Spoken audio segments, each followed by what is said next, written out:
thank you for joining me. Would you like to introduce yourself? Sure. My name is Joyce Weiner. I am a principal engineer at Intel Corporation, and my specialty is AI software architecture. Okay. And how long have you been an Informs member?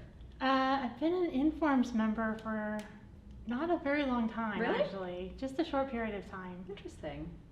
But I've been in the industry, well, I've been in it at Intel for 27 years. Yes. And I've been doing data science for pretty much that entire time, although it wasn't called data science the entire time, obviously. Right.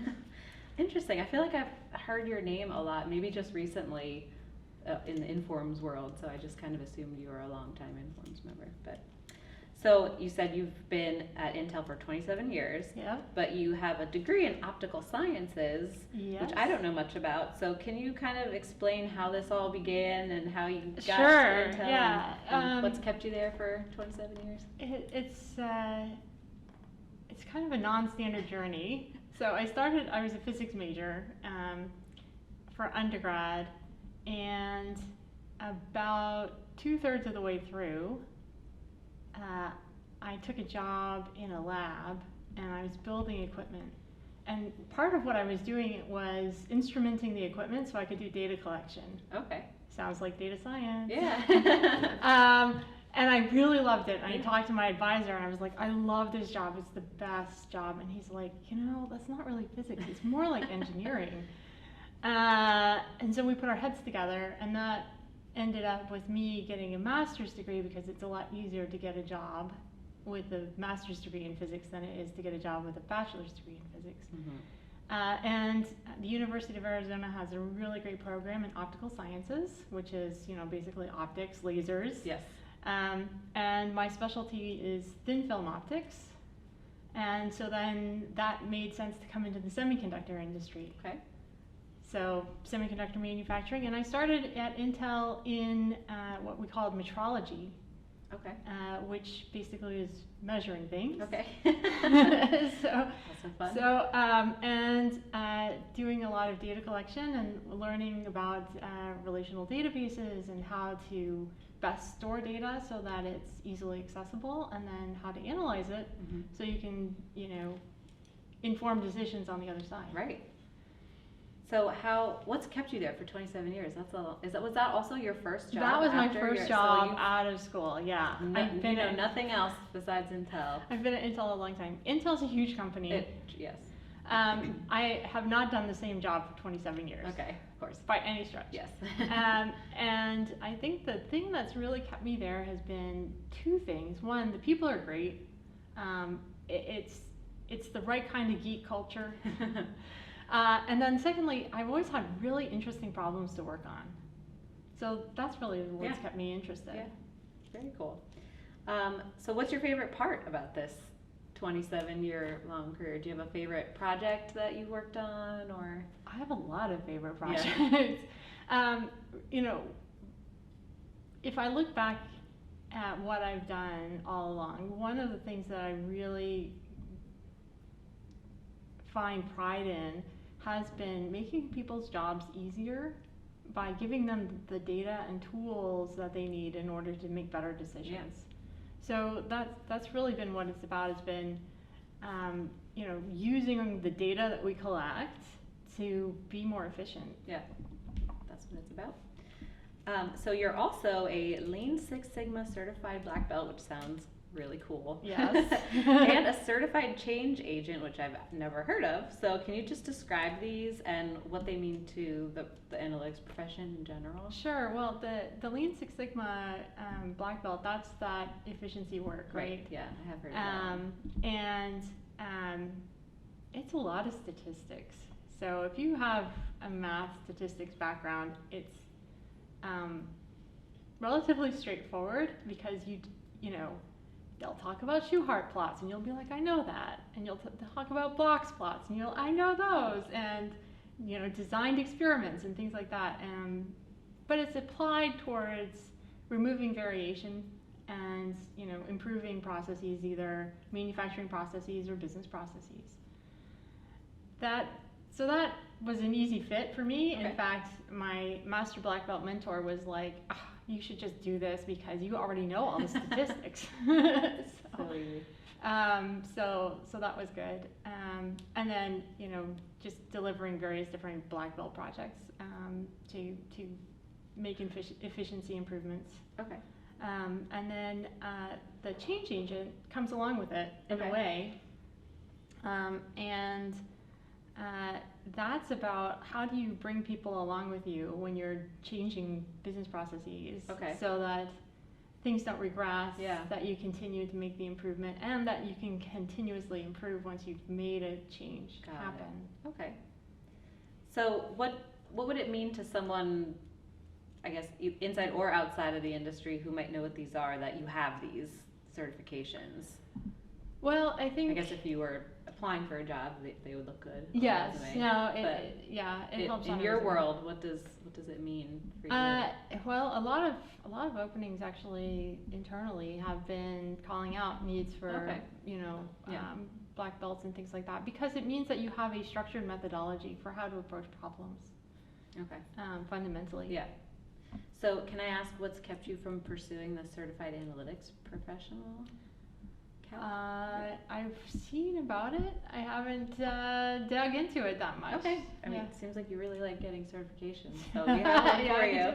can do Well, so you are a new Informs member, but what's the most valuable benefit you found so far of being an Informs member? The first time I came to Business Analytics Conference was kind of a fluke, in that I had been working on a project with our Internet of Things group, and they had decided to do a booth, and so with the booth comes tickets and whatnot. Mm-hmm. And they said, hey, we need manpower to help man the booth, and would you like to come help out? And I said, sure, I'd love to come. And then just all the sessions and all the content was just so great, Yeah. and so related to what I do. Yeah. That was really the hook. Okay. So you almost started out as an exhibitor, and then Yeah, turned into a almost. member. Okay. I don't think we have many of those. It looks like you're part of the Mentor Match program. Yes, I am. So have you actually been active in that? Has anything Yes. come? Okay, can Yes. you talk about that? Yeah, no, it's been great, actually. I've had 2 matches. Oh, cool. So and- you are the mentor. Yes, I've been mentoring, and really had great conversations with my mentees, and it's a great opportunity to make connections. Yeah. Right. So yeah, that's been very good. So has it been mostly virtual because of the Yes, past it couple has years? been. Yeah. So what does it Yeah. look like? Do you just reach out to them like every so many Yeah. No, we weeks just or months? Yeah, we and- just reach out. Actually, we've been leveraging the internal Informs communications channel, and then connect up like that, and Yeah. then hey, what time of day is good next week, Yeah. and that kind of thing, and then go from there. Okay, so you use Informs Connect. Yeah. So, great. Yeah. So as a mentor, have you thought about how we can better promote the analytics careers to even younger, like high school students? What that might look like? I hadn't, although I think it's kind of self-fulfilling, because AI lately is getting a lot of press, so Mhm. there's that. I do actually work as an academic associate at ASU, Arizona State Okay. University, and I have been getting a lot of questions when I introduce myself, and I say either AI software architecture or data science. Then I usually get follow-up from students. So there's that aspect. I think there's a lot more awareness. Yeah. In the student population, and the one class I teach is freshmen, so they're aware, Yeah. which is really great. Interesting. So you think it's like the buzzwords that we're using, that the people who know what AI is, should know what data is, but maybe it's the analytics term or something. Do you think that's kind of halting? Yeah, I think it's combination. Yeah. Right. I think there's some buzzword type stuff, but I also think it's just a matter of number of impressions, Yeah. right?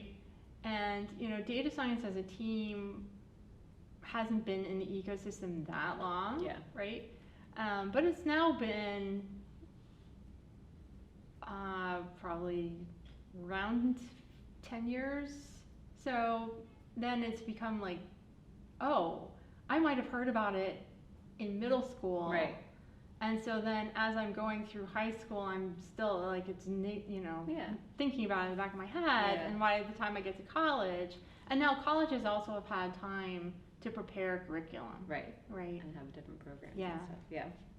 So you published a book titled Why AI and Data Science Projects Fail, and you've given a couple talks at Informs meetings as Yes. well at the same topic. So without giving your whole book away, can you tell us the number one reason or a main reason why projects Yeah, typically fail? number one reason is you solve the wrong problem. Oh, okay. So right off the bat, you're just going at the wrong problem. Yeah, so getting alignment up front with what the end user is really wanting Yeah. to know That's is the probably- key. Yeah. Yeah.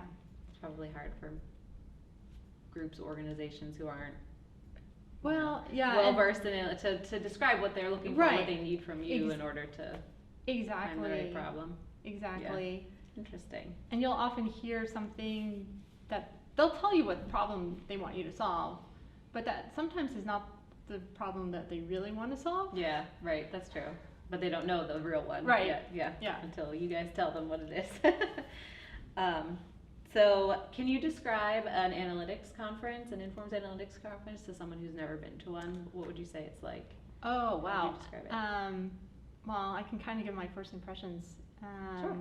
from my first in-person version, Okay. and that was, it's my people. Oh, that's great. That's so perfect. it was so nice to meet other practitioners. Yeah, Yeah. great. Do you also attend the annual meeting? as I well, have or not you attended haven't? the annual meeting, Okay. no. It's much larger, and as you know, this is the practice focused. Yes, So there's a lot, yeah. but it's huge, huge. If you could not be a data scientist or engineer, what would your ideal career be? What do you think you'd be doing? Ooh. Don't take my Playing analytics away playing from with me. lasers. Yeah, probably I would be playing with Yeah. lasers. I probably would be playing with lasers because that was really the hook. Yeah, Yeah. yeah. How about what's something interesting about you that we wouldn't find on your professional resume? Any hobbies or? Yeah, well, I do calligraphy. Oh, that's cool. And I've done a few paid commissions. Oh wow. So For what? For like wedding invitations or something actually bigger than that? award certificates. Oh, nice. Yeah. That's so cool. That is a talent. How did you have to just self-taught, or did you like take a calligraphy class? It's a bunch of combinations Yeah. of things. Yeah, I took a few courses, like, at conference type, Yeah. things, and then just a lot of practice. Yeah, And of course. then there was a group of gals that got together and would do every Tuesday night, just Just- yeah. So is it really easy for you now? Can you do it really fast? and I just have kind a number of hands, which if it's on a computer you call it a font, but if you do it by hand, Oh, it's called a hand. Ah. I have a number of hands that I can just do. Wow, that's awesome. I like that. How about what's your perfect birthday celebration? What would you Ooh. do? If you could do anything for your birthday. Go somewhere. Yeah. Not go somewhere. Sushi dinner, wine Always bar. good, always Yeah, good. that would be it. Very good. That's all I have for you today. Thank you so much Oh, for thank you. talking This to was me. so It much was really fun. nice talking to you.